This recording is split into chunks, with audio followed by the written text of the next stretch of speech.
Su Pola šiandien.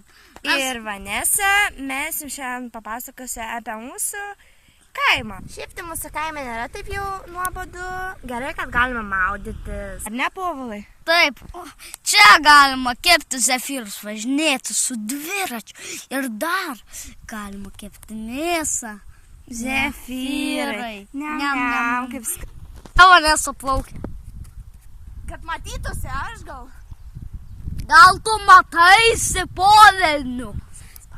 Miršom pasakyti, kad pas mus yra dar vienas, ne vienas, dar du linksmi dalykai. Pas mus dar yra broliai du. Ir jie mus visą laiką gaudo. Mes išvadinam juos lopais ir jie mus gaudo, ar ne, Paulai? Aha. Ir mes gaunam biškį pizdį. Nu, bet nesmarkiai. Kaip čia pasakysiu? Nesmarkiai. Jeigu aš jų brolis, tai mane jie dumpo kaip tik gali. Tai vat.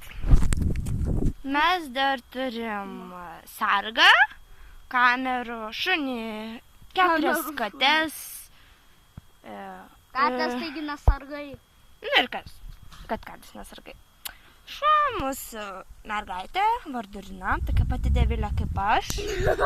Tai mes labai gerai sutarėm. Ką čia dar pasakius? Gyvenam ofiso apačioje. Mūsų yra vienas kambarys. Turim darbininkų. Dar yra močiutės namai. Štai jie. Štai tokie. Didelė. Turim terasą. Viską turim. Štai mūsų prūdas, nuo kurio aš čia šakinėjau. Ir taip toliau. Nu, mūsų miškas. Tiesiog kaimas. O gal tiksliau vienkiemis. Čia šiaip tai visai įdomu. Tai laikykit.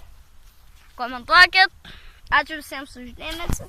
Prenumeruokit. Kaip tu pamiršai? Sėkmės jums. Tai viso. Su jumis buvo aš Vanesa ir Povilas.